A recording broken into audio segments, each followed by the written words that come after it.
ब्रह्मा जी ने बताया किसके श्राप के कारण स्त्रियां गर्भवती होती है। बहुत समय पहले की बात है। नारद मुनि भ्रमण करते हुए ब्रह्मदेव के पास गए और उन्हें प्रणाम करके कहने लगे, हे परमपिता, आपने इस सृष्टि की रचना की है और आपने अपने मन से तथा अपने शरीर के अलग अलग अंगों से अनेक ऋषि मुनियों को भी प्रकट किया है तथा कई गंधर्वों तथा देवताओं को भी प्रकट किया है। आपने इस स्त्रियों को सौंदर्य और चंचलता प्रदान की है, परंतु हे परमपिता, स्त्रियों में ही गर्भ की उत्पत्ति क्यों होती है? इस संसार में केवल स्त्री ही गर्भ धारण क्यों करती है? इसके पीछे क्या कारण है? यह कष्ट केवल स्त्रियों को ही क्यों सहन करना पड़ता है?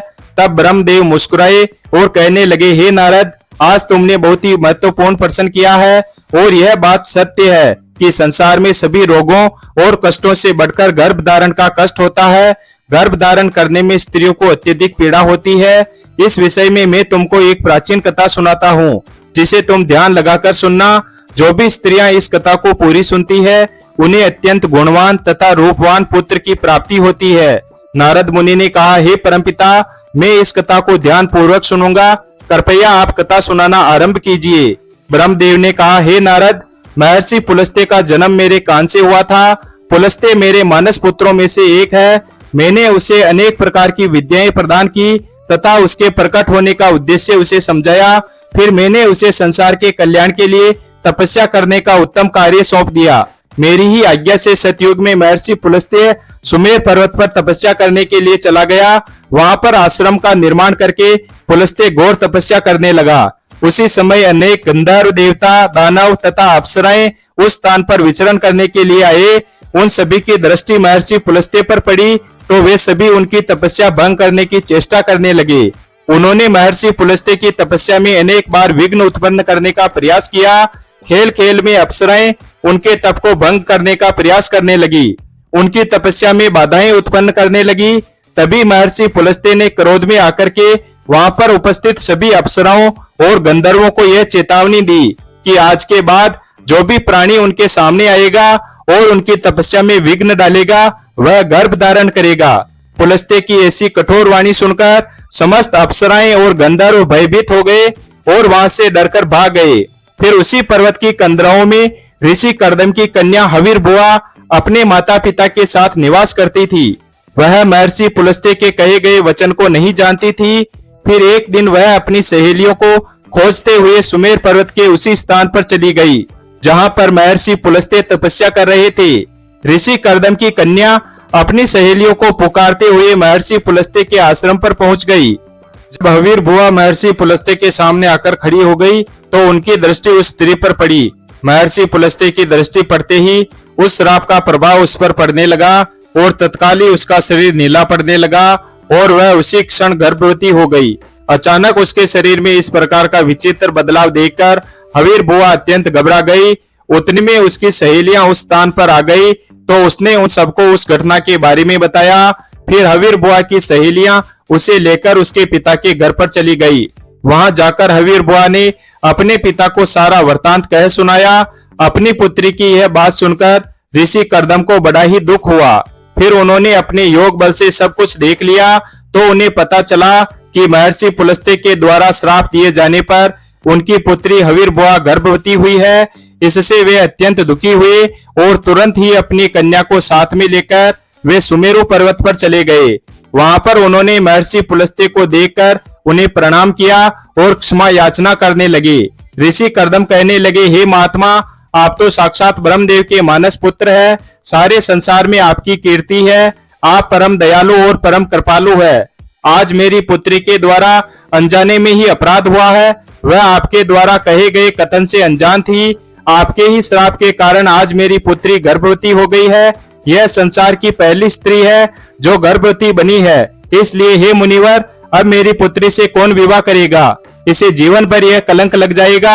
इसलिए मैं आपसे हाथ जोड़कर प्रार्थना करता हूँ कि आप मेरी कन्या को पत्नी के रूप में ग्रहण कीजिए। मेरी कन्या सर्वगुण संपन्न है।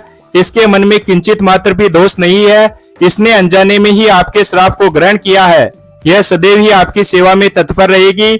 इस प्रकार से ऋषि कर्दम ने आदर पूर्वक महर्षि पुलस्त्य से विनती की।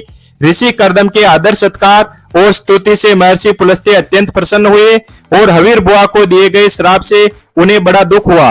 फिर उन्होंने ऋषि कर्दम को आश्वासन देते हुए कहा कि हे मुनिवर, मैं आपकी स्तुति से अत्यंत प्रसन्न हूँ।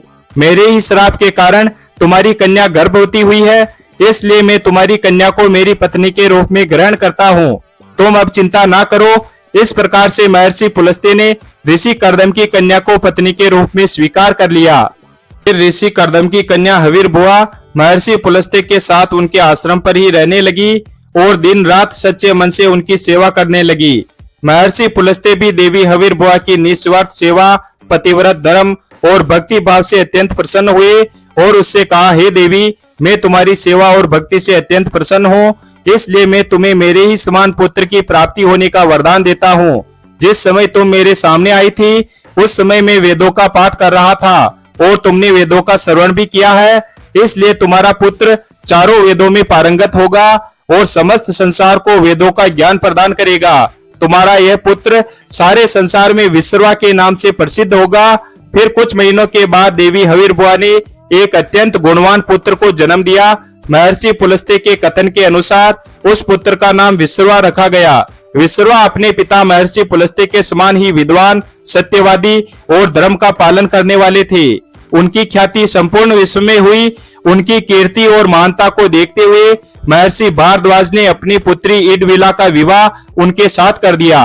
फिर मुनि विश्रवा की पत्नी इडविला के गर्भ से एक पुत्र का जन्म हुआ जिसका नाम वैश्रवण रखा गया। वैश्रवण का एक नाम कुबेर है। कुबेर जी ने ब्रह्मदेव को प्रसन्न करने के लिए कठोर तपस्या की। फिर कुबेर की तपस्या से प्रसन्न होकर ब्रह्मदेव ने उन्हें वरदान दिया और उन्हें उत्तर दिशा का स्वामी तथा धन अध्यक्ष बना दिया। इसके साथ ही मन की गति से चलने वाला पुष्पक विमान कुबेर को भेंट दिया। कुबेर जी धन के स्वामी है। गंधमादन पर्वत पर स्थित संपत्ति का चौथा भाग कुबेर जी के ही नियंत्रण में है। कुबेर जी ने उस धन का 16वां भाग मनुष्यों को प्रदान किया। महर्षि विश्रवा की दूसरी पत्नी का नाम केकसी था। एक बार भगवान शिव ने माता पार्वती के लिए अत्यंत सुंदर महल का निर्माण करवाया था जिसे लंका नाम दिया गया। उस लंका के गृह प्रवेश के समय भगवान शिव ने ऋषि विश्रवा को भी निमंत्रण दिया हुआ था। ऋषि विश्रवा अपनी पत्नी को लेकर लंका के गृह प्रवेश में गए थे। जब भगवान शिव ने ऋषि विश्रवा को दान मांगने के लिए कहा तब विश्रवा की दुष्ट पत्नी केकसी ने छल से उन्हें लंका मांगने के लिए विवश कर दिया और भगवान शिव तो दया के सागर है, उन्होंने विश्रवा को लंका दान में दे दी, जिससे माता पार्वती को अत्यंत क्रोध आया और उन्होंने केकसी को श्राप देते हुए कहा कि आज तुमने मेरे पति से जिस सोने की लंका को मांगा है, एक दिन यही तुम्हारी इस सोने की लंका को जलाकर भस्म कर डालेंगे।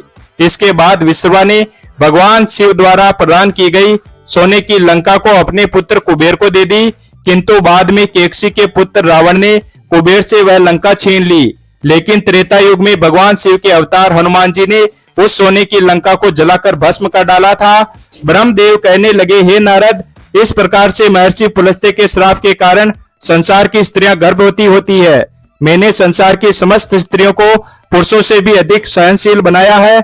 उनमें हर दुख को सहन करने की क्षमता पुरुषों से अधिक है, इसलिए स्त्री की रचना करने में मुझे सबसे अधिक समय लगा। गर्भ धारण करना यह स्त्रियों के लिए श्राप रूपी वरदान ही है। मैंने स्त्रियों के अंदर ममता और प्रेम का भाव डाल दिया, जिससे स्त्रियां अपने बच्चों का पालन पोषण कर सके। इस संसार में स्त्रियों की तुलना किसी से नहीं की जा सकती है। स्त्रियां ही इस संसार की आधार है, इसलिए इस संसार की सर्वश्रेष्ठ रचना स्त्री को ही कहा गया है। इस प्रकार महर्षि पुलस्त्य के श्राप के कारण ही संसार की स्त्रियां गर्भवती होती है। वीडियो अगर पसंद आया हो तो वीडियो को लाइक और हमारे चैनल भोलेनाथ का भक्त को सब्सक्राइब करें और अपने दोस्तों के साथ शेयर करें। धन्यवाद। और कमेंट बॉक्स में हर हर महादेव अवश्य